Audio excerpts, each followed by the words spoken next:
Dear lovers of literature, hope you're doing fine. Today, we are going to deal with another poem, as always, right? So the poem today seems to be quite simple, but I've chosen it because it is very relevant. Why? Because it gives you an inner vent to your own mind. And let us think that what man has made of man. The poem that we are going to read today is written by James Patrick Kinney, and the poem is titled as The Cold Within. The cold within it beats. So the atmosphere that we go through in the poem is of course a bleak atmosphere. It's a complete greyish tone that adds to the coldness. But you have to remember, it is the coldness that is within, as it has already been stated in the title. So if you see into the historical data, this poem was written during the 1960s, during the African-American Civil Rights Movement. So this poem depicts the inhuman discrimination that was prevalent at that moment. The poet here tries to depict the folly of the age that was falling prey to the discrimination of all forms, without considering the consequences of the same. So we weren't thinking that what the consequences of the cold within or the discrimination would result to. The poem was first read in a church, from where it is passed on to many hands, after which the poem first appeared in print as by Anonymous in a Dear Abby column. It was only in January 2000 issue of a Catholic publication called Ligorian where the name of the poet was first made known on print. The poem is written in 8 quatrains with an end rhyme scheme of A, B, C, B. And now what are we going to do is, after going through the details of the historical background, the context in which the poem was written, we are going to delve into the analysis of this poem by James Patrick. So if you see into the poetic devices in the cold within, first let me tell you the poem is written in the form of a parable, and hence the poetic devices used in the poem are devices that are generally used in a parable. James has used the device of allegory as in the reference of wood, which might also mean the resources and the abilities and the capabilities of an individual to serve the human good.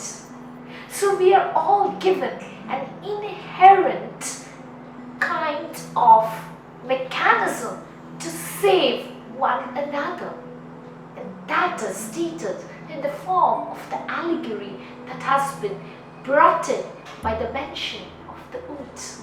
If we go into the poem, the most significant lines, their logs held tight in death's still hands, is an example of the use of personification, where the poet has personified death into a human with a still hand. Their logs held tight in death's still hands. So death has been given the still hands, which is, of course, a quality of a human being. Lines such as bleak and bitter cold, the usage of allegory is evident. The poem is further filled with plenty of visual imageries to keep the readers hooked. Other than the above-mentioned devices in the poem, we have metaphor, which we are going to come in details later on. Metonymy, symbolism, all these poetic devices when used together has helped to attain the poem that kind of tone which keeps the reader so engaged to know what comes up next. So if you go into the tone, the poem, as I have told you, is a parable that is a tone of a narration and a mixture of poetry and prose. The overall tone of the poem is simple, fast-paced, serious, interesting. This particular tone of the poem has ensured its readers that they ponder into themselves, while also allowing them to understand that in a world where hatred prevails, humanity perishes at a faster pace. The tone of the poem is similar to that of the tales written in scriptures, because as I've told you, it is first read in a church and hence gives a sense of a moral lesson. That is why it is a parable, being taught by a preacher in a church or so. So after having talked about these things, let us go into the theme of the cold within before we get into more in-depth study of each line. So the theme of the poem, as I've told you, the poem, The Cold Within, is based upon the central theme of discrimination, disparity. The poet uses beautifully depicted different forms of discrimination. Through his 7 characters, he has used his 7 characters to do that. Apart from this obvious theme of the poem, the other themes that is worth looking into is hatred. Each character hates the other characters and hence fails to take action to save the life of others and, of course, their own lives too. Another theme that surfaces the poem is that of revenge. One who has been a victim of discrimination himself turns into an abuser when given the opportunity. The instance of the black man holding back his log so as to spite the white. So he has now become an abuser himself. Similar selfishness can also be considered to be one of the many themes of the poem. Each individual is selfish enough to part with their log, as they are more concerned about not helping others than save themselves. And another theme that I have already mentioned at the first start of the video, cold is also a recurring theme in the poem. However, cold in the context of the poem holds 2 meanings. One at the surface level, which refers to the cold weather, whereas at a deeper level, the poet uses the word cold to refer to the cold hearts of each individual. Similarly, fire. Another theme of the poem is 2 meanings. One refers to the fire created by burning oats to regenerate heat, while the other meaning signifying the fire of humanity inside every individual, the zeal to keep himself and others warm. The term fire in the poem can also be considered to mean the American nation which was slowly dying, because the fire in the poem was slowly dying under the pressure of all sorts of coldness, that is, discrimination, is prevalent at the time of the African American civil rights movement. So after having talked about the different themes of the poem, let us get into the central idea of the poem. The central idea of the poem is to enlighten the readers about the futility of holding hatred against each other and discriminating them on the petty grounds of color, religion, economic condition, social standards, and so on.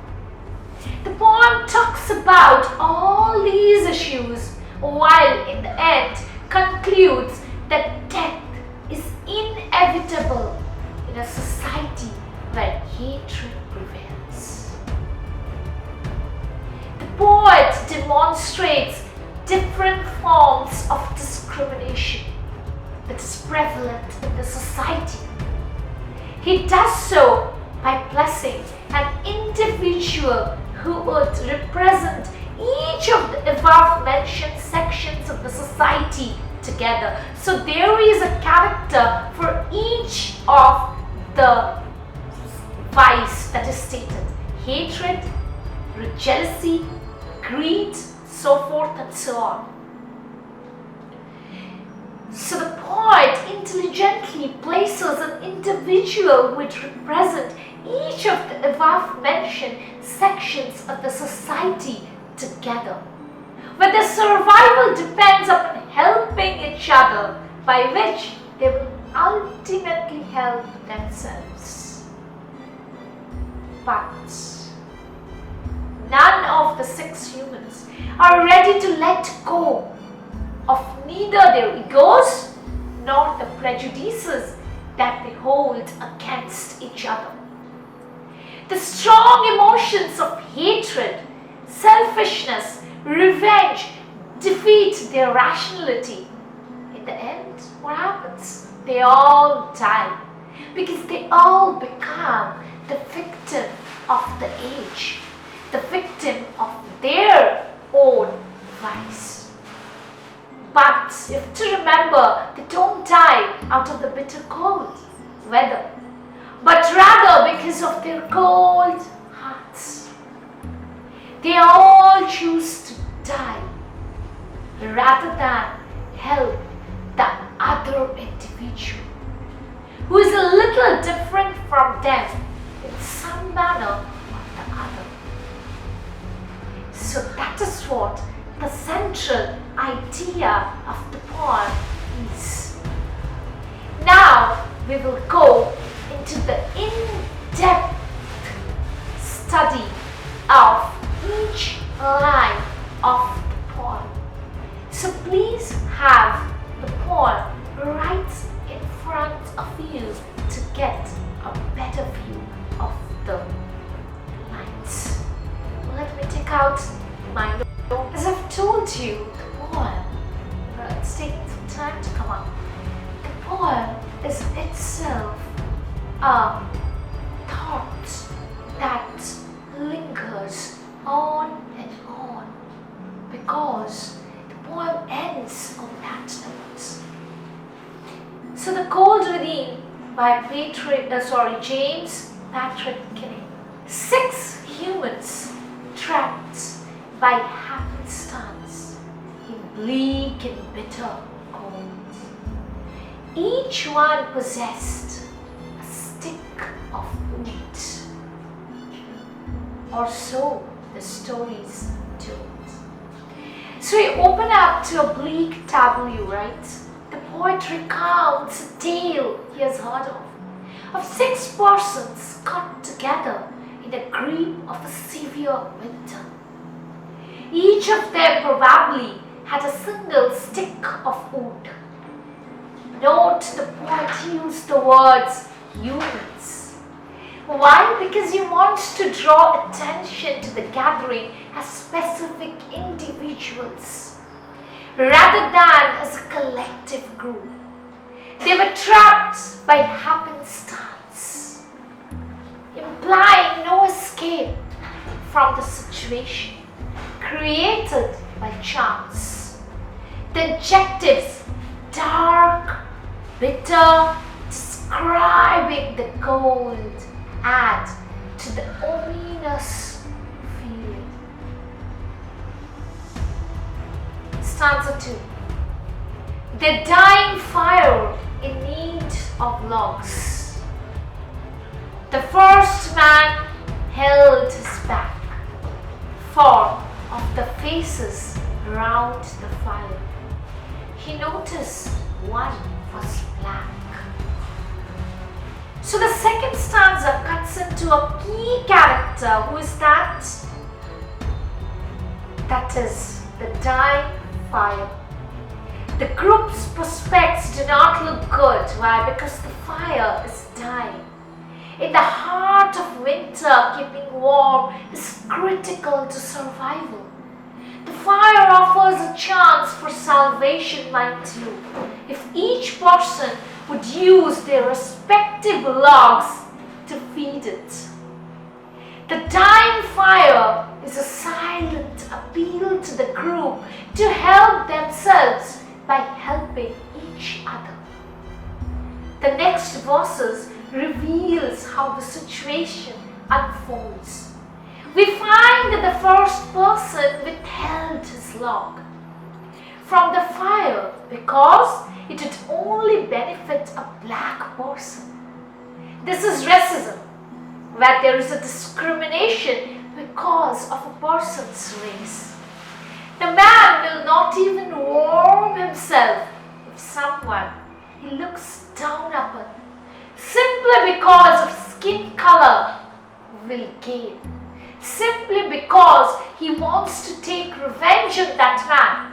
Simply because he sees that black man right in front of him. So the lines in stanza number 3 starts.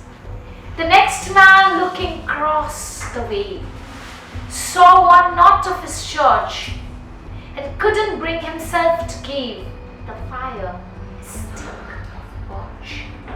So this man, the second person, hold it himself. Why? Because of his stagnant religious ideology. He looked across the fire and saw someone who he knew didn't share his religious ideology. And just because of that, he can't bear to give up his log to the communal fire. This is bigotry, which speaks of intolerance to a person because they do not share the same opinion or ideas. There comes the stanza 4. The third one sat in tattered clothes. He gave his coat a hitch. Why should his log be put to use? To warm the idle rich? Now the focus shifts. Here is a person who seems to be poor. His tattered, that is old and torn clothes in the cold weather hint at poverty. He perhaps felt the cold more than the others, as we notice that he gave his coat a hitch, adjusting it closer to his body to ride out some warmth from the inadequate clothing. But here too is a dead end. Why? We see that he is a victim of classicism or discrimination based on social or economic class, considering those favorably placed than him to be idle. He's defensive, and in his eyes, the rich do not deserve his meager ration, and he will not, at any cost, part with a stick. Now comes the next stanza. Stanza number 5. The rich man just sat back and thought of the wealth he had in store, and how to keep what he had earned from the lazy, shiftless poor. So this cross purposes, we find the next exhibit of apathy, the rich man, caught up holding his riches in his hands. He is oblivious to reality. Why? Greed blinds him as he selfishly connives to keep his wealth. He even visually holds on to his stick, keeping it from the poor, whom he perceives as aimless, lazy. Now comes the stanza 6. The black man's face bespoke revenge, as the fire passed from his sides, for all he saw in a stick of oat was a chance to spite the white. Even the victim becomes an abuser, that I've told you before. We know the black person that experienced racism.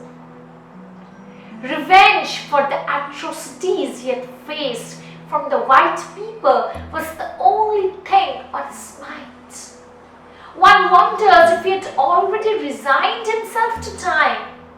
He saw the fire pass from his sight.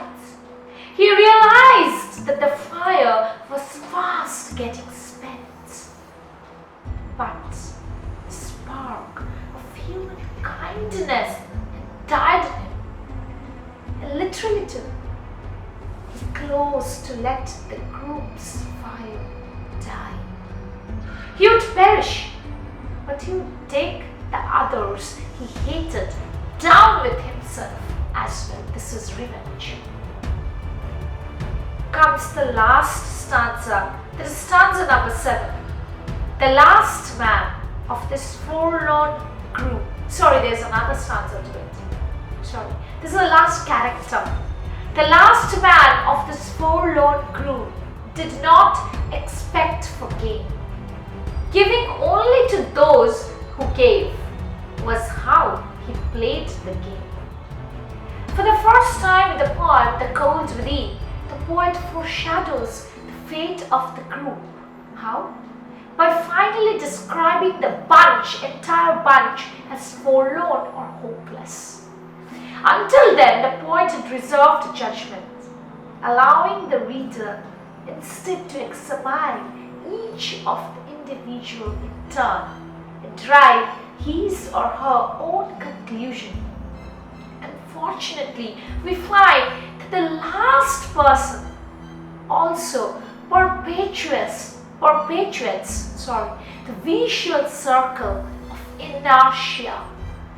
There is a word for this person's attitude, and it's not in English language. The word is mamila pinamatai. I repeat, mamila pinamatai. Pinapatai, is a word in indigenous South American language of the Yagan people. It refers to a look shared between people. Mamila pinapatai. This is the word. It refers to a look shared between people, where each hopes that the other will do something that all of them want, but none of them are willing to initiate. In giving just to get, the last person played a losing move in the game. What is the game? The metaphor for the game of life. So last stanza. Their logs held tight in death's still hands. was proof of human sin.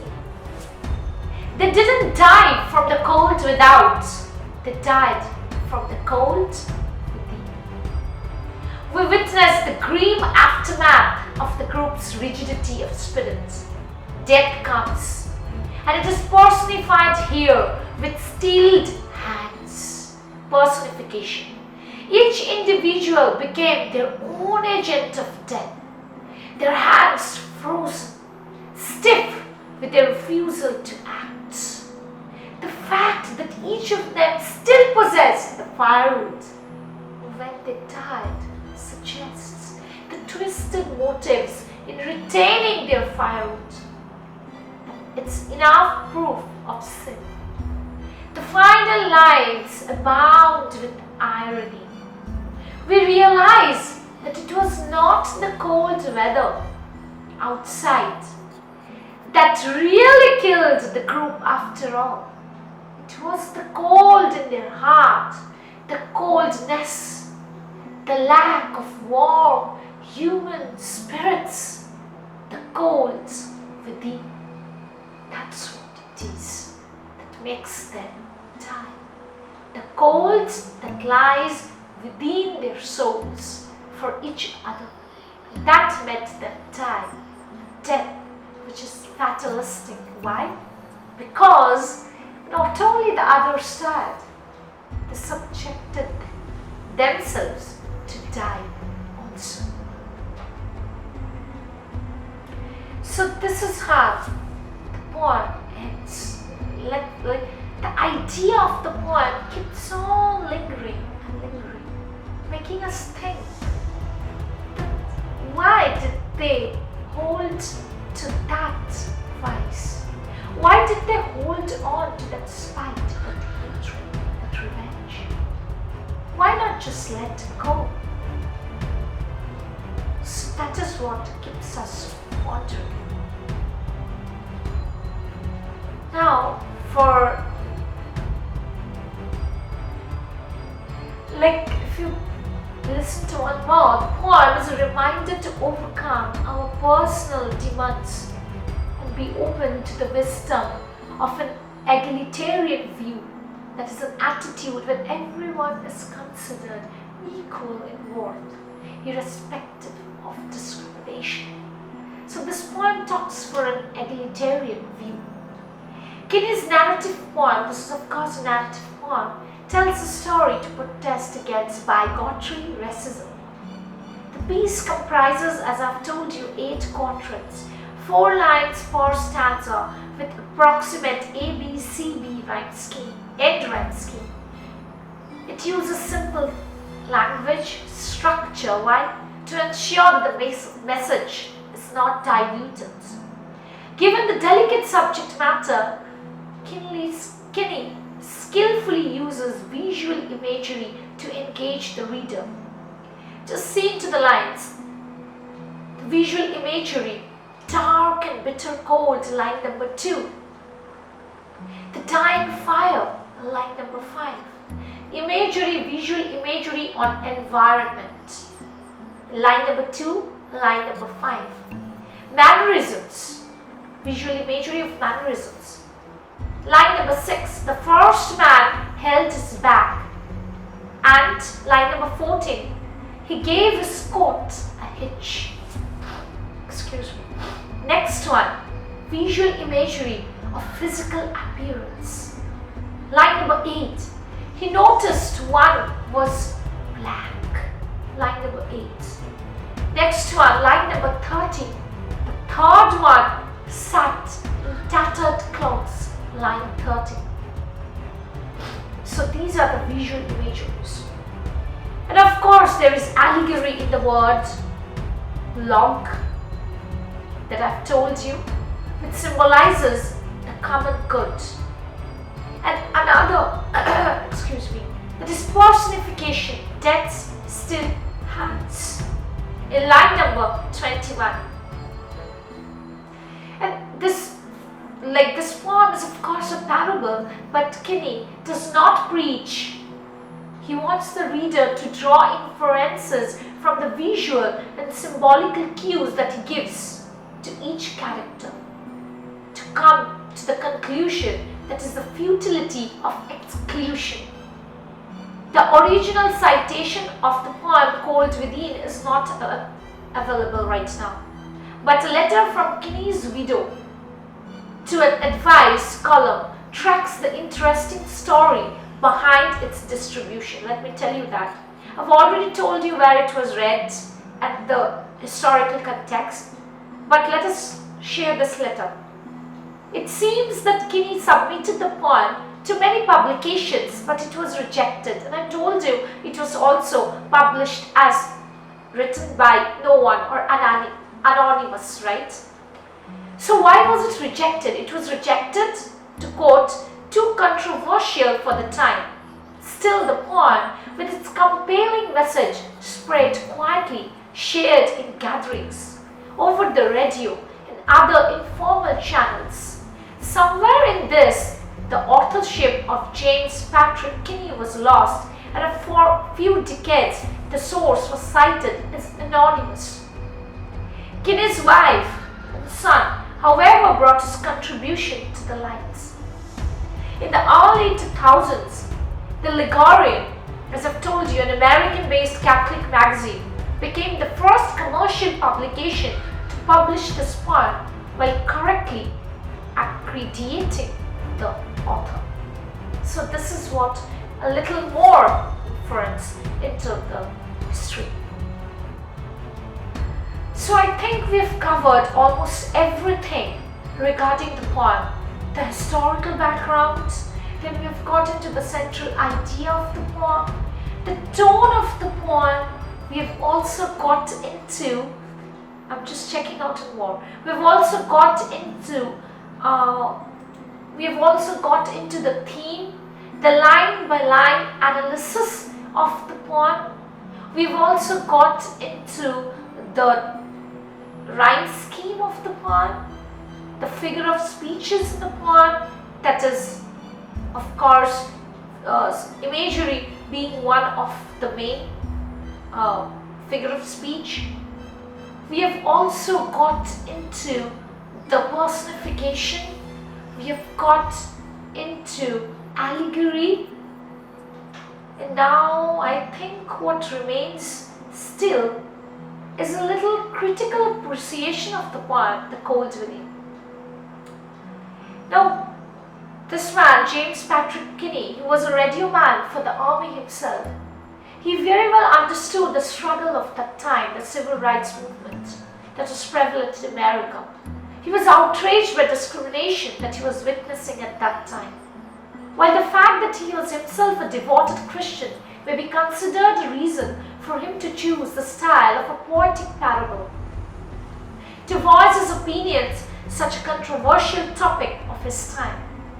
The reason that the Bible also uses the technique of parables to teach the humans about their follies, but he does that in its own way. He does not preach. He uses visual imagery. He uses inferences into each character that makes us ponder on the fatalistic depth of not being exclusive or being too inclusive. Civil rights movement during this time, James was an active participant and hence he understood the situation better.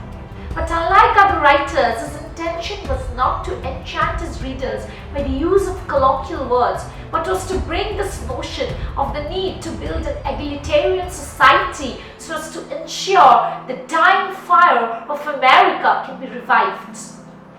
He very well understood that the discrimination and hatred can do nothing better, but breaks and pushes a nation towards death. Hence, this poem was a product of that.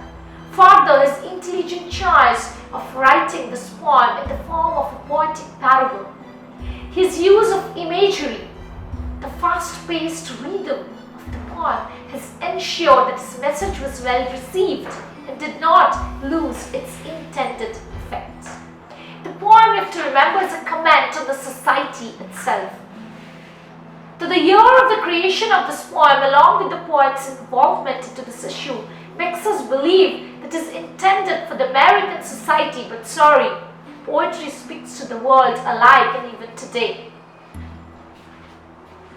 James has successfully written a poem that is not bound by the intentions of the poet, or for that matter, the name of the poet to be attached with it, or the recognition of the time and society in which it was created.